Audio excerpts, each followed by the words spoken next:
What's up, everybody?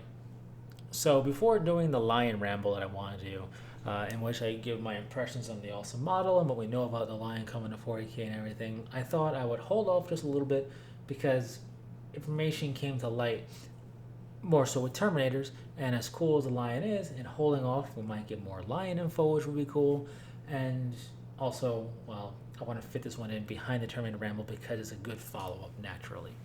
So, GW showed us what the stat line will be like for the next edition of 40K, and then they showed us a post on the Terminator stats to show how strong Terminators will be in the new edition, or how much more improved they'll be over how they are now. So it's nice that they did a breakdown of what the stat line means, because when it's a new stat line format, you won't necessarily know what you're looking at. So weapon skill, ballistic skill, strength, and attack values are no longer part of the base profile. Instead, they are part of the weapon profile. Now, ranged weapons have had, strength and attack value and stuff as a part of it already, but they now have ballistic skill tied to it, and the melee weapons have the attack, weapon skill, and strength that tied to it. This is interesting. It does mean that any option a unit can take will not have to be in their data sheet because their weapon skill and stuff is on there now. But at a glance, it should be easy to read things, potentially. So that means the rest of the stats are part of the generic stat profile for the unit with a new stat called objective control. Objective control is how well can a unit or a model hold an objective. The higher the number, the fewer units you need to, hold that objective, basically. In any case, they use an intercessor as the example, and then they give us a Terminator squad for seeing how they are in the new edition. So we get to see the improvements that they made and how they rank above an intercessor, which is a Primaris. So they have a movement, I should say, of 5 inches. They are bigger, heavier armor. They're 1 inch slower. They have a toughness value of 5, which is 1 better. They have that 2+ armor save, of course. They have 3 wounds, which is 1 better. They have a 6+ leadership value, which I have to say is the same. And I've always felt like the first company of Space Marines, whether they've served for centuries or they have just proven themselves time and time again in combat, they're tempered by battle. They're wizened by battle, you could say, as well. So it would have been nice to see a better leadership value. Leadership, by the way, if I didn't say it already, it's done the opposite of what we've been used to from like 4th and beyond for a while, is what I'm getting at, where the higher leadership, the better, you get to roll under it.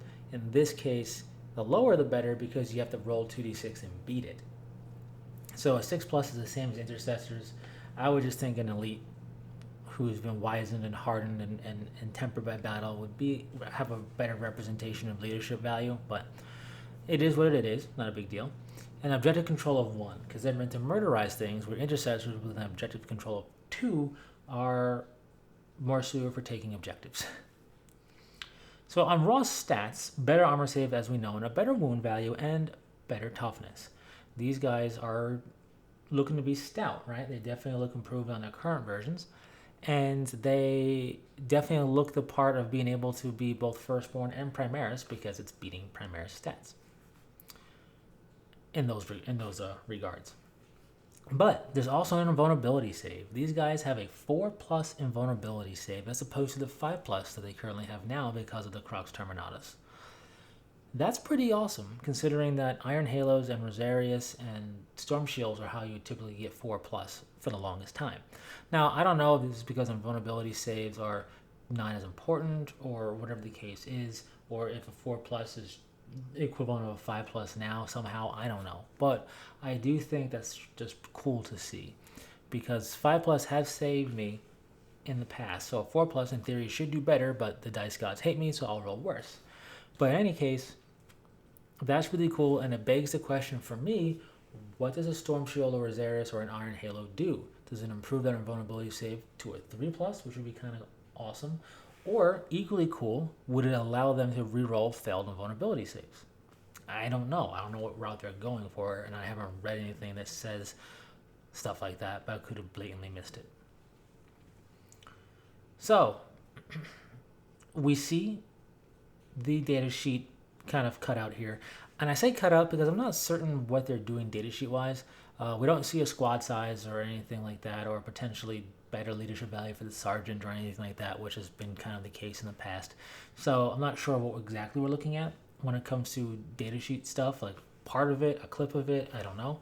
But we do see that the assault cannon, cyclone missile launcher, and heavy flamer are the 3 weapon options, heavy weapon option upgrade stuff, you could say, for the squad.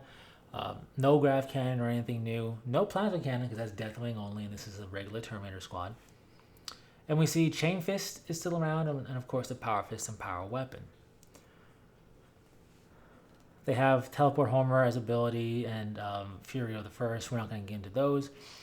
But as far as the melee weapons go, the Chain Fist is a nice example of having the weapon skill as part of the stats for the weapon, because this allows them to represent an unwieldy or difficult to wield weapon by making the weapon skill be a little worse. So Power Fist is a 3+, Chain Fist is a 4+.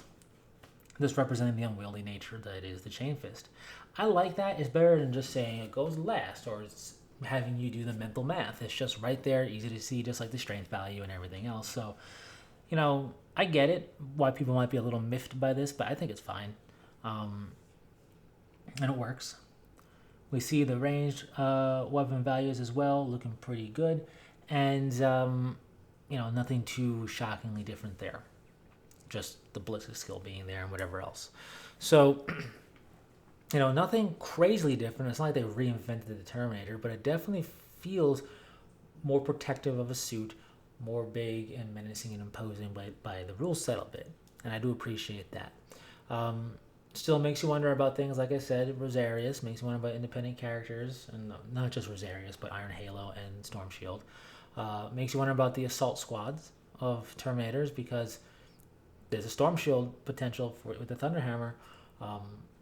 So what's that going to do for the vulnerability save, right?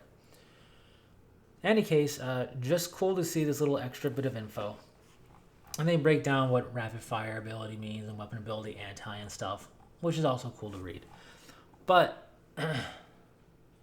with that said, I like what I see with the Terminators. Of course, there's a whole nother squad that hopefully will be showcased to us in time, and once the stuff comes out for us to see, as well as questions about that invulnerability save. So anyways, I'm going to leave that here. Thanks a lot for tuning in and stopping by. Share your thoughts in the comment section down below, and until next time, take it easy.